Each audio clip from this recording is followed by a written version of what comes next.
Hello, everyone! Welcome to another virtual event with Mysterious Galaxy. I am Nick, the Director of Events for the store. I am particularly excited for tonight's event because we have two wonderful fantasy authors, Seanan McGuire and Nghi Vo. Hello, Seanan. Hello, Nghi. Hello. Hello. For those of you who are joining us who are unawares, how dare you? But I'll fill you in. Seanan McGuire is the author of the Hugo, Nebula, Alex, and Locus Award-winning Wayward Children series, the October Daye series, the InCryptid series, and other works. One of my personal favorites is Middle Game, just by the way. She also writes darker fiction as Mira Grant. Seanan lives in Seattle with her cats and a vast collection of creepy dolls. Nghi is our conversation partner for tonight. Nghi Vo is the author of the novel Siren Queen and The Chosen and the Beautiful, as well as the acclaimed novellas Into the Riverlands, When the Tiger Came Down the Mountain, and The Empress of Salt and Fortune. We are so fortunate to have both of them here tonight. For those of you who are joining us live, you'll notice there's a link below that'll take you to our website if you would like to purchase any of your books. We appreciate it. Not only does that support the authors who are here to talk to you, but also it supports us to continue such wonderful events with wonderful authors like these.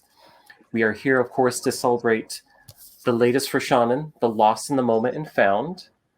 I really love her Wayward Children series. I haven't yet read this one, but I've read all the others so far. This is the 8th one in the series.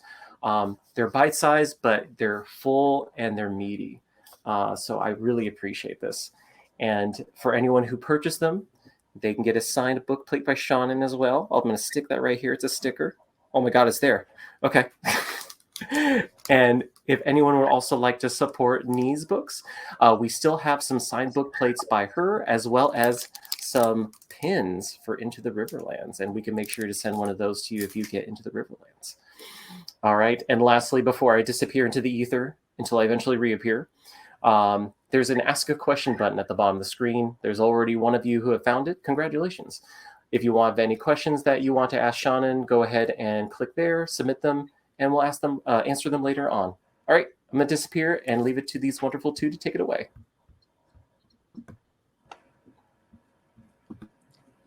Hey, Seanan, it's good to see you. Hey, Nghi, we haven't seen each other in person since 2001. Yeah, that was at the Hugos. That was at the Hugos, and I was like, I think that's Seanan McGuire, and I just kept doubting whether or not it was you. So I'm like, I shouldn't say anything, but maybe that's Seanan McGuire. And then we got to the awards. I'm like, it is. Cool. Called that one. Yep. I have lived my life to be as difficult to identify as possible, says the girl who wanders around in electric orange ball gowns. You're doing just fine, because I was questioning it the whole time. It's like, it's either her or a doppelganger. One way or another, it's a good event for me. That's fair. So it was pretty cool. Alexis hit me up to do this, and then Desiree sent me Lost in the Moment and Found, which I managed to get before everyone else did. And I was like, cool, this writing gig finally paid off. So that was deeply exciting for me. So I am so excited to have this opportunity to get a chance to talk with you for a little bit. So I'm just going to move us into the questions here, all right? Okay. All right. So I've really loved the Wayward Children books more or less since they came out. And, Lost in the Moment and Found is, of course, just the latest, the 8th installment in the series. And I was wondering if you could talk a little bit about the genesis of the Wayward Children series in general. Like, how do you pitch it? And more specifically, how does Antsy's story, Antsy being the main character for Lost in the Moment and Found, how does the most recent installment fit in? So the Genesis question is always a little awkward, especially if Diana Lee or Irene are present, because the Genesis there was basically that Tor.com Publishing decided they wanted to start doing a novellas line. They wanted to start printing novellas, and they didn't really have much of a budget, but they wanted to get people with reasonably recognizable names. So they contacted me, Martha Wells, Paul Cornell, just a great big basket of mid-list authors that they thought might be willing to work for not very much money. And my agent, our agent, pitched this to me, and I pretty much went, so they're not paying me. And she went, yeah, no, really, they're not. And I'm like, that means they cannot tell me what to do. So the genesis of the series was very much Seanan likes having a free writing period and is now just going to go feral. But there is a woman named Tallis Kimberly. She is a songwriter. I apologize if I break up in the middle of sentences. I was out of town yesterday, and I now have a cat hitting me with her head, demanding attention now. But there is a British songwriter named Tallis Kimberly, who's a very good friend of mine, who wrote a song called Archetype Cafe, which is, ow, ow, ow, you have claws, that is my breast. Please don't ever do that again. Please take your paw off it. I don't trust you anymore. Which is about all of the women from fairy tales and folklore who got kind of a raw deal talking to each other in the Archetype Cafe after their stories have shut down. You know, it starts off with Lady Macbeth said to Helen of Troy as they finished the wine they'd been drinking, "Now I'm all for regicide once in a while, but Helen dear, what were you thinking?" And it goes on. And so I actually wrote a song called Wicked Girls that was about the same figures, but from Portal Fantasies, as kind of a response. And if I am actually given a free writing period and told just do what you want, we don't care anymore, I will almost inevitably take one of my songs and novelize it or short story it or whatever works. So I kind of started with Wicked Girls and just went, well, I have to make these Portal Fantasy children into things that are not someone else's property. You know, so that's why you've got all of the very iconic types of Portal Fantasy kicking around in Every Heart, especially. No, I in which case I definitely owe you a thank you, because that's exactly how I got involved with Tor.com in the first place, is through their novella program. And I've just been in love with the whole thing. It's just produced it's so fun. I'm so excited. It's like the best proving ground I've seen for experimental new fiction in a while, and it makes me so fucking happy. Yes. So that's where the overarching plot of The Wayward Children comes in. And so basically 8 books in, and I think you hit about 40K every time you do this. We have Ancy's story, Ancy being the heroine of Lost in the Moment and Found. And I believe she is one of the she has an away story from the school. There's there's the school for the kids, and then there is the stories that are set away, and hers is very away as far as I can tell. And how does she fit in? Like, is she part of a larger arc, or is she sort of like more like sort of a singular piece that's sort of just hanging out until she latches in or gets to go home?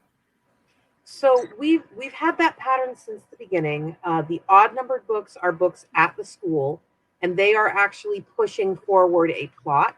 They are linear. And then the even numbered books are books away from the school that take place in one of these fantasy worlds, in one of these places the children go to. And they're not necessarily linear. Some of them are set before the rest of the series. Some of them are set later. They bounce around. We have already seen Ancy at the school. She showed up in Where the Drowned Girls Go as Cora's new roommate and found Eleanor's keys that had been missing for quite some time. She is going to wind up at Eleanor West's. She does kind of get there by the end of Lost in the Moment and Found. And she is going to be very key in pushing forward the next chunk of plot. Because there is a plot. There is something going on. And Ancy knows some stuff about the doors that no one else knows. Or no one in the school knows anyway. And is going to definitely have some opinions on what's going on. One of the things that I really enjoyed about this one is the fact that it feels like, without necessarily knowing we got a whole drop of lore for the doors this time around. And I know that there's more there than is just than is spelled out for us by Venetta or by Ancy. And I'm like, this is going to come in back and hit me in about 5 books, and I'm going to think, should have seen that coming, and I didn't. And I'm very much looking forward to having that hit me over the head. So when did you know that you were going to get to write Ancy? Like, has she been in the mix from the very beginning? Or you mentioned that she showed up in Where the Drowned Girls Go. Was that where she showed up? That for was you? where she showed up. She has not really been in the mix since the beginning. The only students that have been in the mix since the beginning are the students from Every Heart a Doorway. Everyone else has come in later.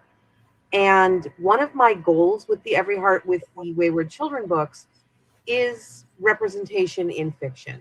You know, for a lot of people, you don't get to see yourself in fiction, or even if you do get to see aspects of yourself in fiction, other pieces are very much left out. There are folks that will say everyone gets one deviation from the norm, and the norm is straight, white, cisgendered, vaguely Christian, able-bodied male. So you have those 6 things that are just assumed about all characters, and we're all allowed to have one deviation from the norm. I am not straight. I am questionably white, since my father is not white. I pass completely, so I count myself as white, but I'm not straight. I am not Christian at all. I am not able-bodied. I'm pretty solidly not male. Like, the only one of the 6 that I get to keep for certain is cisgender. So there are people who will say, you cannot write me in a book because that's a checklist character. You're just trying to have diversity. So I do have checklists.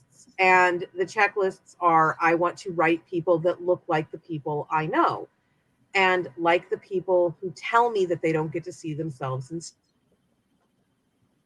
stories. Congratulations to me. I've only been 45 for like a week. But so I was a kid in the 80s when there were lots and lots of portal fantasies. They were everywhere. That was a very big trope at the time. And one thing that was consistent, other than that checklist of 6, is that children who had experienced certain kinds of trauma didn't get to show up in those stories. And that may have been in part because the stories were aimed at children, and we don't want to subject children who don't know about trauma to trauma. But the message that sent to those kids was that magic and adventure and portals and doorways into other worlds are not for you. So Antsy and her specific representational identity has always been on my list of something I want to get around to. Now, even as I say, I'm keeping these checklists to try and make sure I show people, I am not shoving them in. I'm not just going, oh, okay, well, we're going to throw this in here now. I try to make sure it makes sense and is organically people, because people don't need a reason to be the people that they are, but fictional people always have a real person making their choices for them. No, that's it's actually one of the things that I've really loved about the Wayward Children series in general is I'm like, this looks like my friends group. This looks like people I know and people I love and people I've grown up with, and that's just always been great. There's something so vital about seeing yourself in fiction and seeing your not just your difficulties, but also your joys, because I think we've both been in a fair number of interviews that talk about things like queer joy and queer happiness, and that's one of the things that I feel that even though the Wayward Children series gets really dark and very very deep sometimes, it's still very good at showing that aspect of it, the pleasure and the happiness that we can have and that is ours by right. And just the complete other flip side of it, which is one of the things I really liked about Lost in the Moment and Found, is a commitment to the idea that if it can happen to you, you can read about it. That's one of the ones that kind of stuck with me as I was going through it. This is a whole lot of plot that you've gone through just from the beginning, and it looks like I believe you've said in interviews that the Wayward Children series will go on as long as you're allowed to let it go on. Yeah, pretty much. Yeah. And this is just on a personal level because I'm not in the same boat, but I'm in a vaguely similar skiff, I guess. How are you keeping track of it? How are you I would just like to know the mechanics of it. So I don't know where one is right now because there was a cat incident. Right. But I keep thumb drives, and I build private offline wikis on them. And the reason that I do it on thumb drives rather than my computer is it means I can take them with me if I'm not going to be at my computer. So it's like having a fan wiki, but I built it myself. But part of it is also You know, I like little details of things. I like to remember stuff. So I do a huge amount of memorization. I do a ridiculous amount of memorization, and I'll never be perfect. None of us are perfect. We kind of have to give up on the idea that we can ever be 100% perfect. Something that frustrates me in fiction and always will is that narrators are not allowed to have flawed memories. You know, I was saying you and I last saw each other in 2021. We were in the same room. We had a conversation. I could not tell you what you were wearing if you had a gun trained on my cat. I don't know. But if I had been writing the book of that night, I would have described what you were wearing before I wrote down the conversation. And then when I wrote the story of us talking now, it would be viewed as sloppy writing that I could not magically recall everything you were wearing. Also, people, like actual living people, we latch on to words and phrases and they apply to people.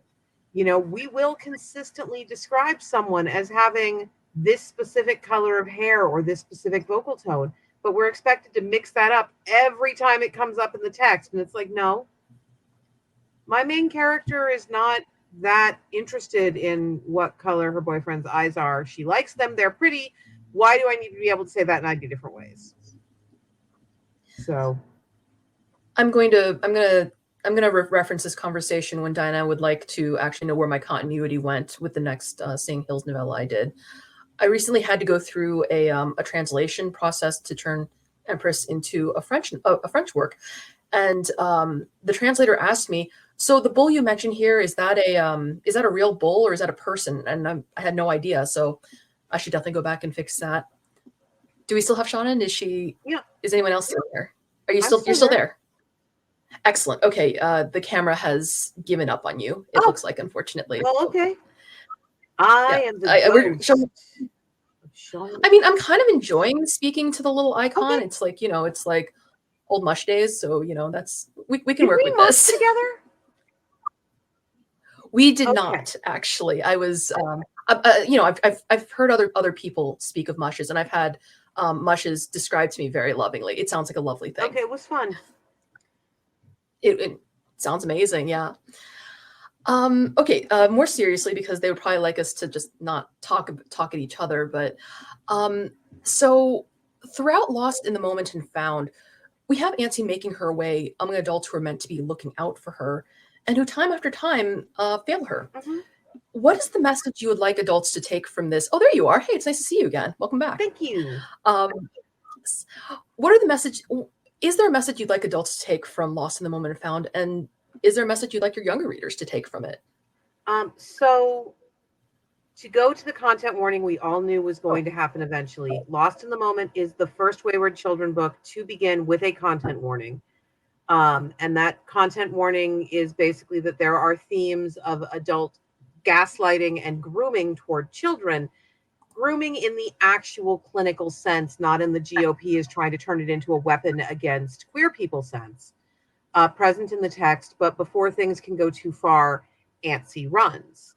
And that is a big spoiler. It takes a lot of tension out of those sequences. And frankly, I am glad to take that tension out because nobody needs that. But the message I would like adults to take is that if your child who has not lied to you beyond normal childhood lying, because there is a confusion of what is and is not reality, especially in early childhood. When I was 4, I would tell you with absolute sincerity that the Muppets talked to me. And I was not lying. I was 4. 4-year-olds are, by adult standards, on acid all the time. You know, they are not necessarily lying to you when they say something ridiculous. But if your kid has never been someone that was inclined to lie to you about, no, Bob said it was okay, or that sort of thing, and they suddenly start, and the adult that is always somehow involved in those lies is contradicting them, maybe you need to talk to your kid. And honestly, to the younger readers, the only message I'm really hoping they can take away is you are not alone. You are not the only person this has happened to. And you are not dirty or flawed or broken if it happened to you. The fact that a predator decided that you were the weak member of the herd does not actually mean that you don't get unicorns and magical doors. Because the lesson that we get from society, from so much fiction, and even from the other kids around us, is that you must have done something. You as a 7-year-old must have seduced that adult man. You must have shown your sexy, sexy child shoulders to lead him astray. No, not so freaking much. But nobody is saying that to these kids because we don't want to admit as a society how prevalent this is or how incredibly often it is inside our homes. That sort of abuse is almost always coming from a very trusted adult, from someone in the house, from a new step parent, from a sibling of the biological parent who has moved into the house, from that trusted neighbor we've known since you were born. It's not stranger danger. And that is the lesson that I want for the younger readers, is just, it's not your fault. You did not do this. That is a fantastic message. And also, just on a more technical point, I very, very much agree with you on the whole idea of we've taken the tension out of the book. It's like, no, it's like if you ever talk to romance writers, you know that it's going to be a happy ending, but they have to make you scared along the way. And if they can do it in a whole genre, we can absolutely do it over here. Yep. And one of the things that I love about that message that all of the Wayward Children stories seem to have is, and especially for Antsy here, there's this correlation between the word lost and the word over. Like, when are you done? When is something that happens to you is too much and you're done? And that's not the message that Lost in the Moment and Found is pushing at all, nor is the entire Wayward Children at all aimed that way. It's the opposite, both for Antsy's story, who's definitively lost, but that's where her story begins. And even the end of the book isn't really the end for Antsy. Could you talk a little bit about this inversion and how you came to it specifically? Children, especially children in bad home situations, and if I can't tell if you can tell where I'm looking. If I'm not looking at your video, it's because for me, your mouth and your voice are so out of sync that if I watch you speak, I can't tell when you're done speaking because yeah, I'm trying to do the same thing over here now. But part of it is that when you are a kid, especially if you're a kid who has no safety at home, who is experiencing these traumas, you spend a lot of time trying to be lost, trying to lose yourself in fantasy, lose yourself in books, just lose yourself in the forest behind your house. And that is frequently the only place that you can find the clarity to figure out who you are. Because the other thing that adults really do to children a lot of the time is they will decide who their children are. They will decide you are the smart one, or you are the pretty one, or you are the trustworthy one, or whatever. And once that decision is made, a surprising number of adults will not sway from it. We joke about my mother when she'll just do these ludicrous things that, well, of course she does that. She's never met you. She has met the adult version of the 3-year-old you that she constructed in her head. And that feeds a lot into the way that I deal with the theme of being lost, because the only person that can find you is you. That's fantastic. And I'm gonna keep that one, actually. Okay.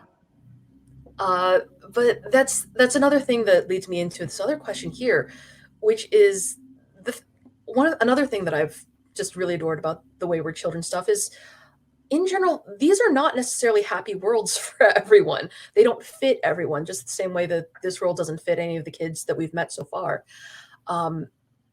They're like I said, there's this claustrophobia in the first chapters of the book, of course.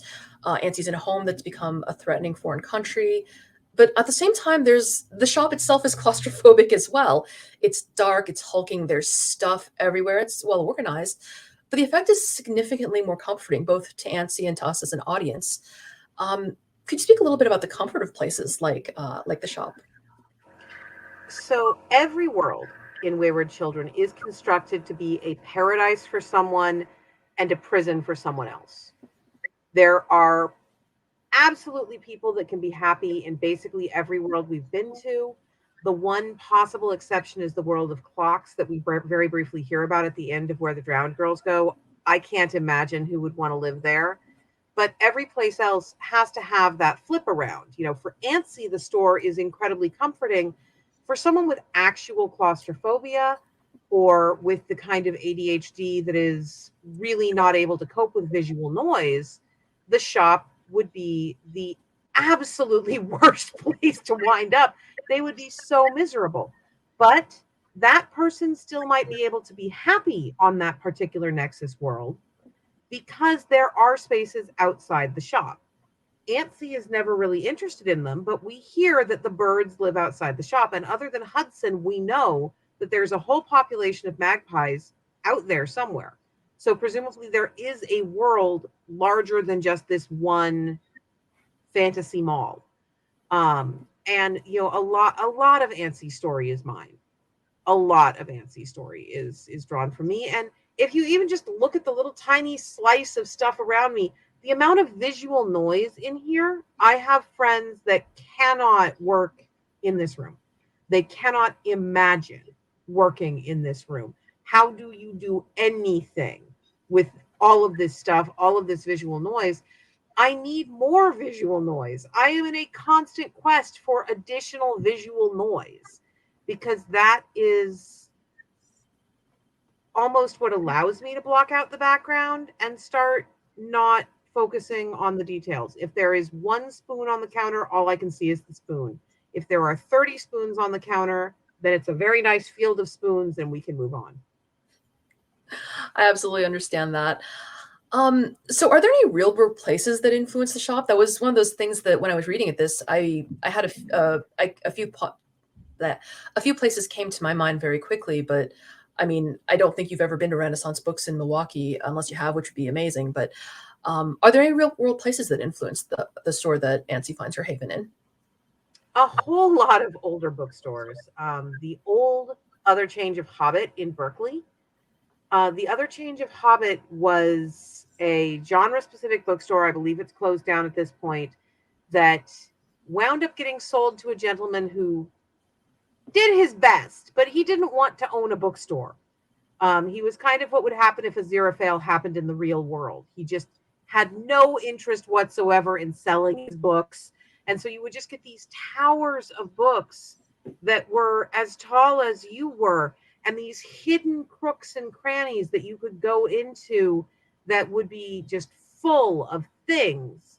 My mother and my grandmother were both collectors. I'm a collector. There is a room across the hall that contains roughly 3,000 Generation 1 My Little Ponies. And going into either of their spaces has that same effect of just everywhere you look, it's shelves and shelves and shelves that are full of things where you can tell by looking at them that they have something in common. They have some aspect that ties them all together, but you can't necessarily tell what the hell it is. It's not a thimble collection. It's a collection of things that I found outside the grocery store on Tuesdays in August. Like, it's just this ridiculous, what the hell is even going on here nonsense collection. And I find that very soothing. I like visual noise. I like thrift stores. I like antique stores. I like estate sales. There is one museum in London that is not the British Museum. I've temporarily forgotten the name because I am very tired. That was basically this one dude liked stuff. So he bought stuff, and if he had not been wealthy, we would have called him a hoarder. But since he was very wealthy, all of the stuff he was acquiring was very nice stuff. And because he was British, quite a lot of it was probably stolen, very nice stuff.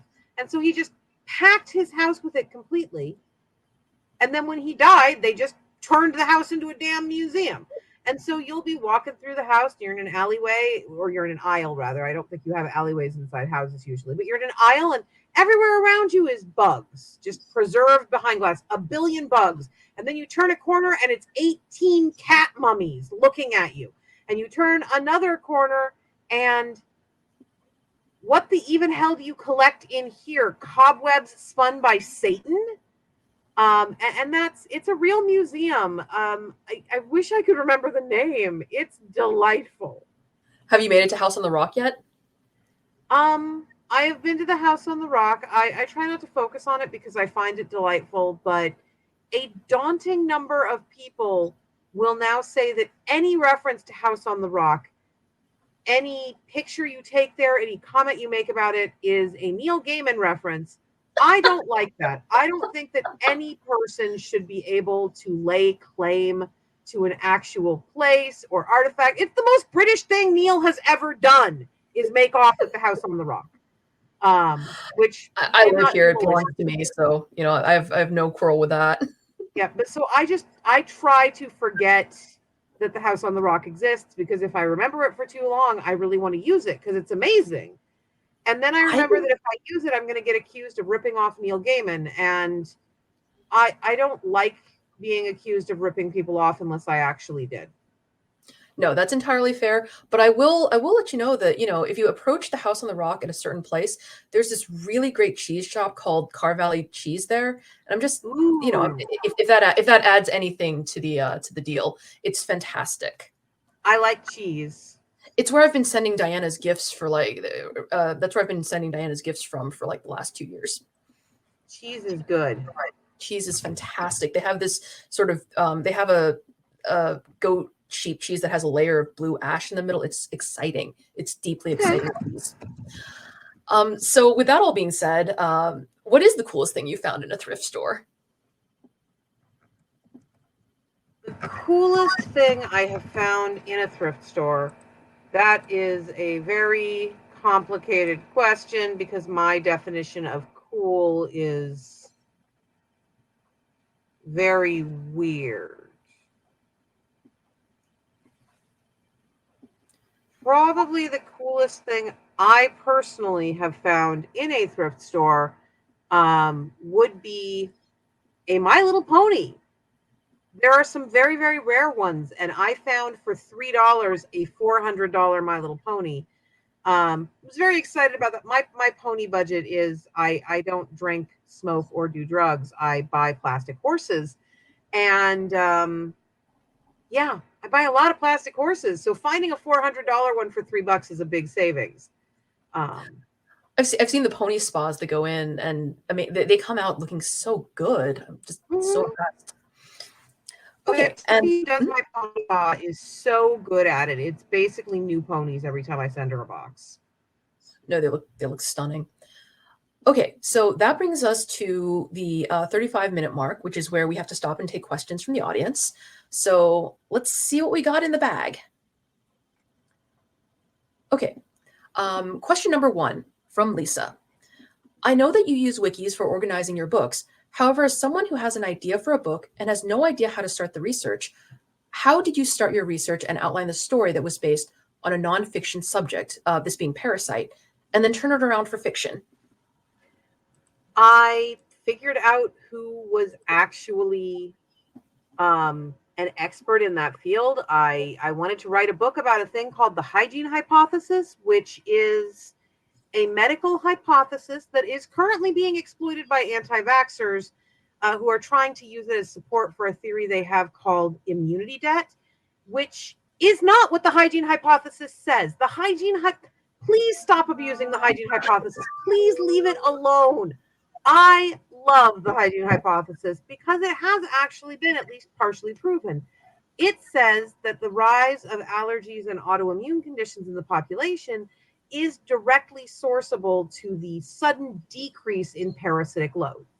Basically, we very, very, very quickly stopped having roundworms as just a default thing, and our immune systems are bored. Your immune system is an 8-year-old boy with a baseball bat who has just had all his toys taken away, So he is now running around the china shop of your body, smashing things with his baseball bat. He is knocking glass figures off shelves like it's the end of Glass Onion. He is having a lovely time because he wants a tapeworm. And so I thought, well, what would happen if we really embraced this? The idea that we could fix everything with controlled parasitic infections. And that is being done on a test basis. We are doing controlled roundworm infections in people with bad Crohn's disease, and it's working. That sort of thing. So I contacted the Minnesota Museum of Parasitology and got them to give me a tapeworm in pill form. His name was Timmy. He was with me for about 2.5 years. I miss him very badly. And as I was doing this under doctor's care, I was contacting actual parasitologists and people who do this research and just asking them questions. And that is the best way to go from a nonfiction topic into writing a book, if you're trying to outline the book, is find the people whose passion is that subject and ask them to talk to you about it. I've talked to marine biologists. I have talked to so many virologists. I was an armchair coronavirus expert even before the start of COVID because I built an entire zombie apocalypse off coronaviruses, mostly because I didn't like saying rhinovirus 90 times. But also the corona had some real potential for a zombie apocalypse. And I am frankly disappointed in COVID-19 for not giving me a zombie apocalypse. There was a beautiful 5-minute moment early in the pandemic when we were still counting death tolls in the double digits, where Sweden reported 21 deaths on a Monday. And then on Tuesday, they revised their death count to 20. And we all kind of sat there and went, it started.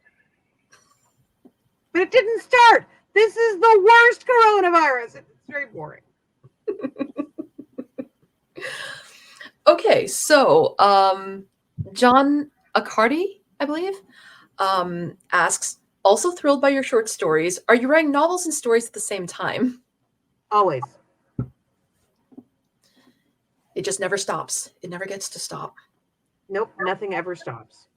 It just gets faster and kind of sometimes more grimy. So, okay, from Ark. I love the Wayward Children series as novellas, but will there ever be a longer work in this universe? You don't want one. People ask that like it would be a good thing.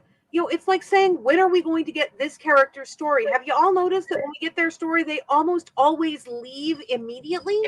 Immediately afterward. Have your story means Seanan hurts you incessantly for 40,000 words. And I am very good at hurting people. Just ask my ex.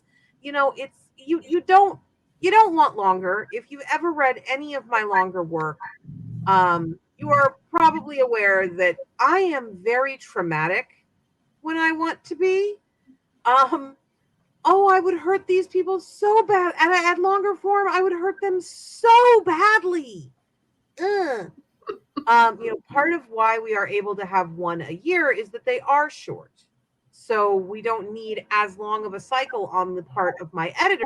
He is so good. He also edits my longer works. He edits the Alchemical Journeys.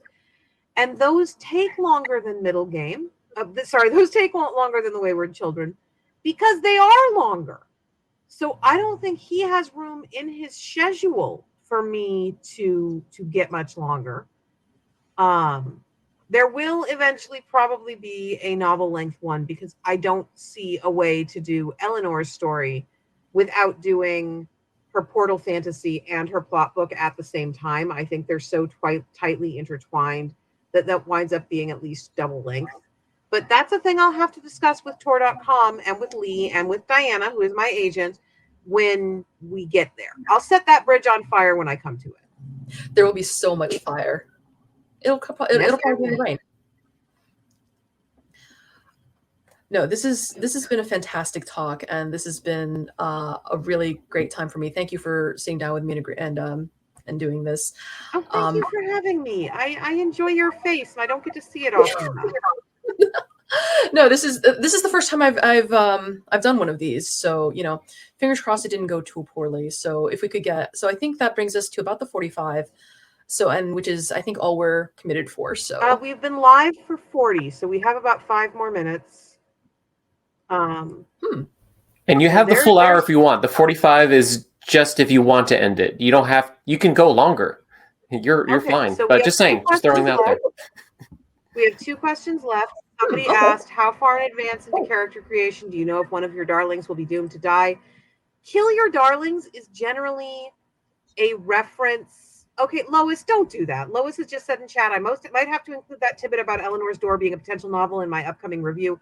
The reason I refuse to talk about anything that has not been announced by my publisher is so people don't do that. Please don't do that. I don't want to get in trouble. But Kill Your Darlings is usually a reference to lines and phrases, not characters. I don't always know who's going to die till they're dead. I am also Mira Grant, which is where the Parasite stuff came up. And as Mira Grant, I wrote the Newsflesh series. And the Newsflesh series was a zombie apocalypse with reporters. Thank you, Lois. That had a very, very high death toll. Oh, I killed so many people. In book 2, there is a point where the team is in a building and the security blast doors are coming down. And I can't get everyone out. Someone has to stay in the building to literally physically press the button that keeps the doors from going down. I had 2 characters who could potentially hold the button down. I flipped a coin. I have had characters. I had one character in a non-Tor.com series who didn't die. My first draft of the book, the draft I turned into my publisher, he was fine. And then there were editorial notes that said they wanted more of an emotional payoff. So I killed him. And that apparently was enough of an emotional payoff.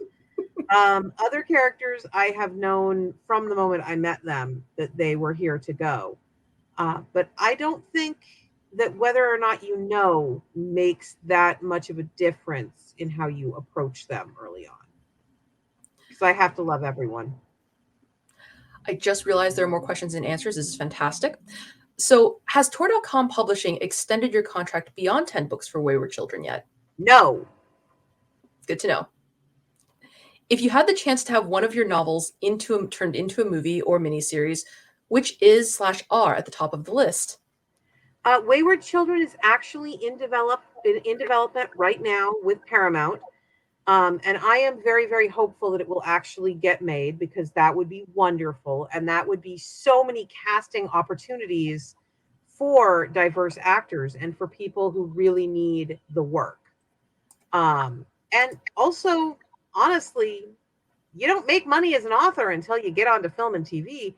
And I have cats that are big. They are big cats. I have a 28-pound cat. I would really like to be able to keep feeding them. I would really, really like never work again money. Yeah, that would be so good.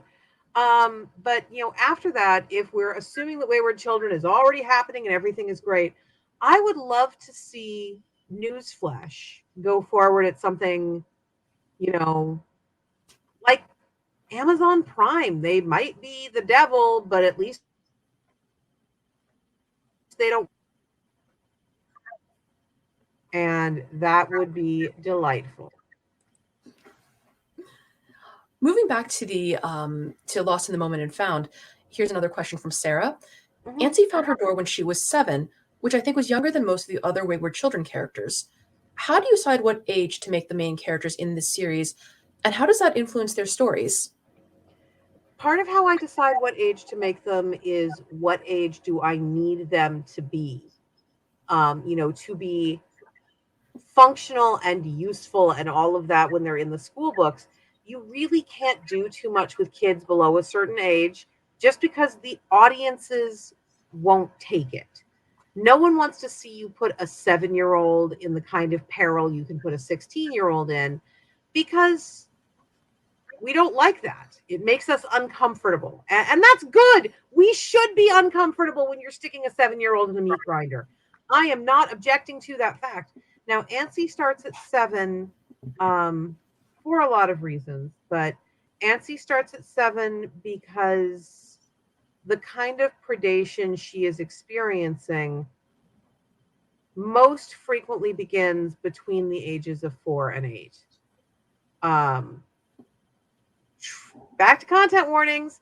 True pedophilia is attraction to prepubescent children.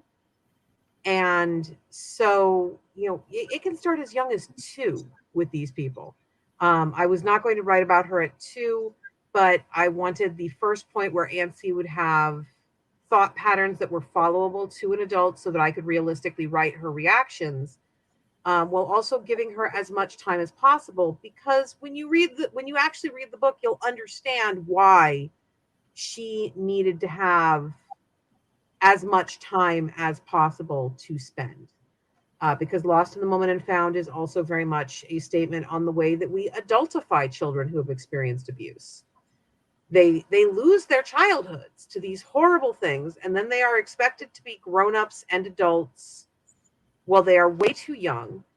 And it's very common with queer kids too. You'll get these 21-year-olds that act like they're 13, and it's not because they are intentionally being immature, and it's not because they're being jerks. It's because for the first time in their lives, they feel safe enough to be children. And so they're catching up on everything that they missed. So ANSI had to start out much younger than a lot of them. I prefer to start kids, for this series between the ages of 14 and 19.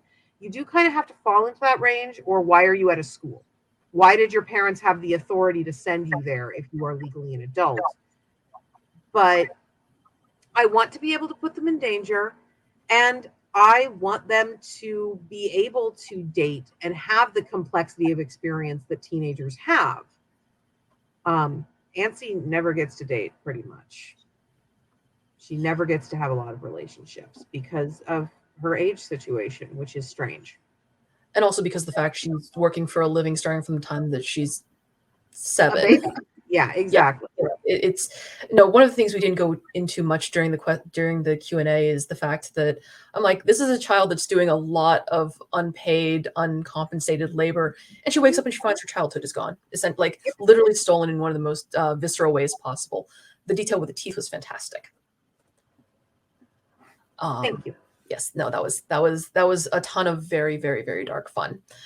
And like I said, one of the best messages of the story is the fact that she literally is starting another story in the last pages of the book. That was incredibly gratifying, especially as you use your voice in the, this is one of the questions we didn't get to, but we have a little time, so I'm just going to pick your brain about it.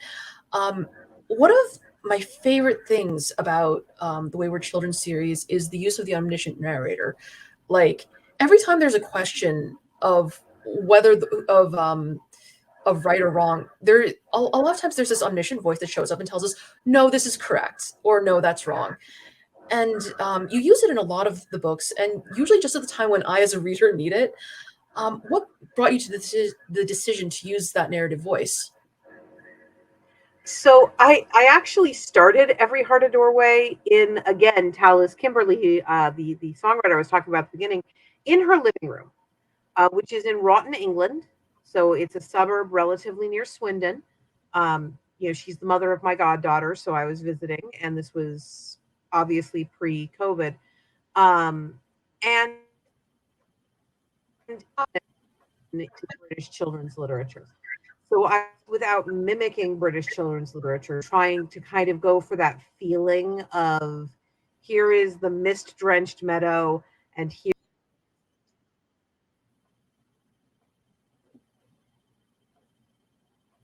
Just to let you know, Sean, if you can hear us, I'm getting a waiting for Sean to reconnect message at the moment.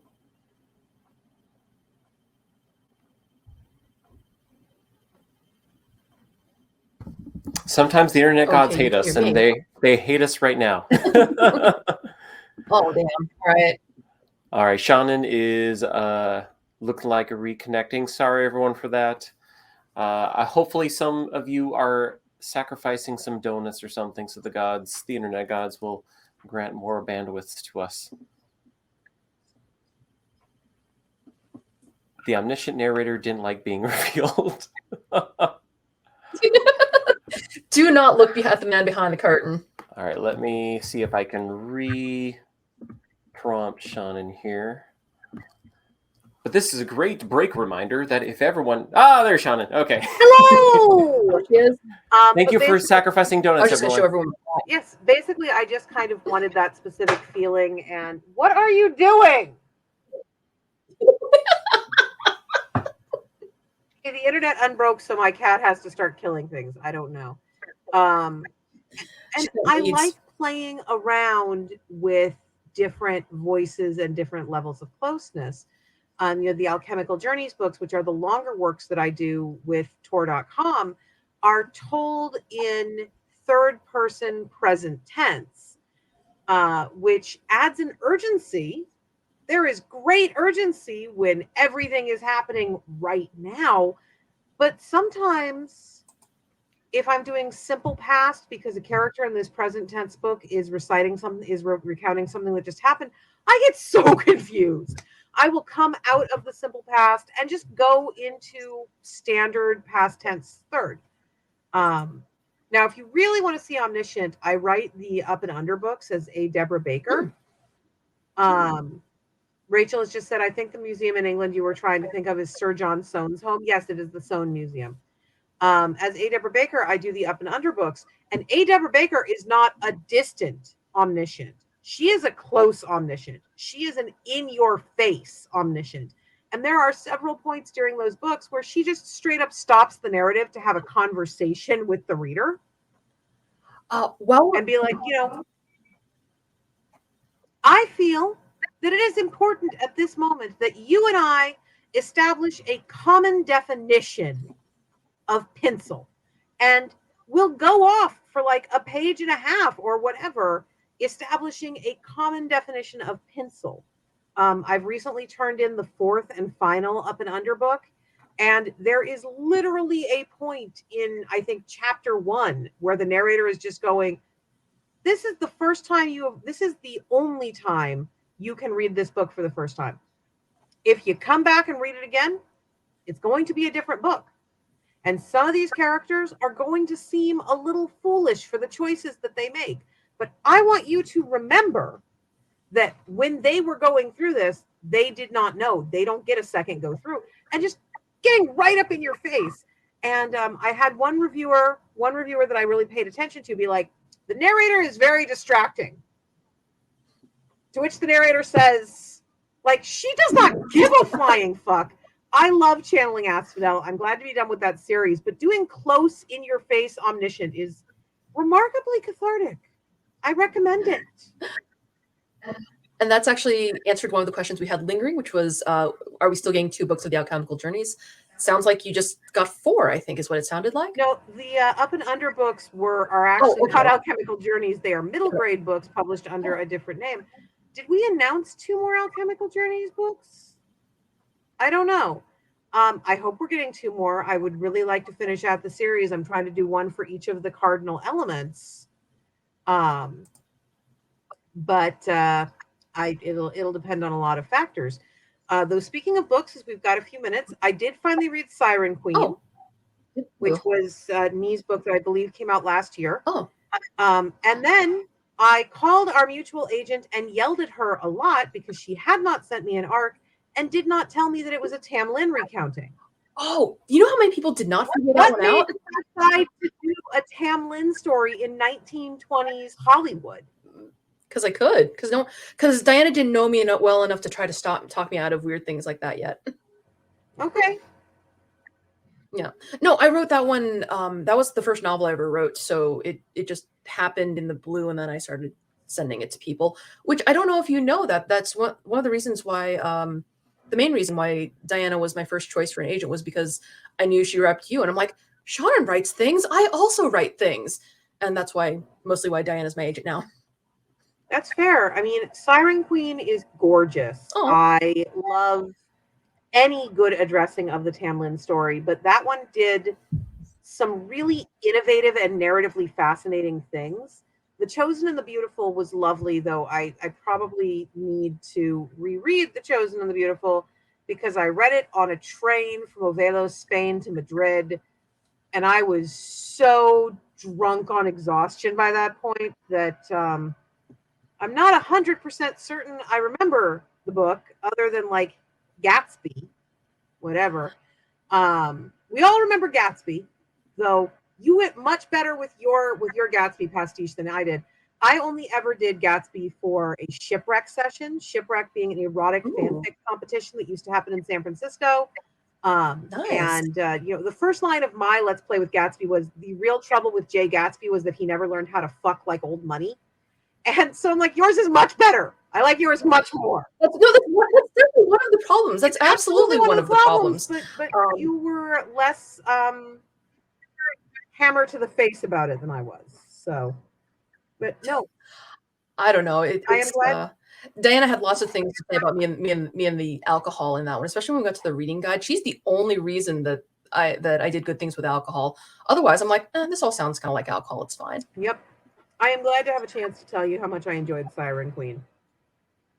Thank you. I'm glad you dug it. Yes. Looks like we have one more question, which is, where do you get your pseudonyms from? My head. So there are two of me in additional to me right now. There's Mira Grant, and Mira Grant is an extremely complicated, multi-layered horror movie in-joke that no one has managed to fully unravel. It is also my name. My father's side of the family has called me Mira since I was very small, and that is a Romani name meaning little star. I think it's a name meaning little star in like 8 different languages somehow, and they're not all cognates, so it's all very confusing. But the name as a whole is a complicated horror movie in-joke.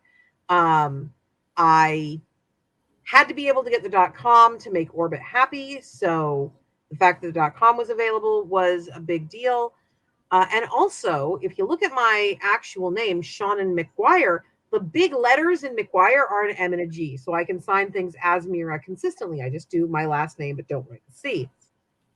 And then A. Deborah Baker, who does the Up and Under books, if you read Middle Game, which is the first of the Alchemical Journeys books, one, the Up and Under books appear in that series as written by A. Deborah Baker. 2, we find out relatively quickly that A. Deborah Baker was a contemporary and competitor of L. Frank Baum, so that influenced the structuring of the name.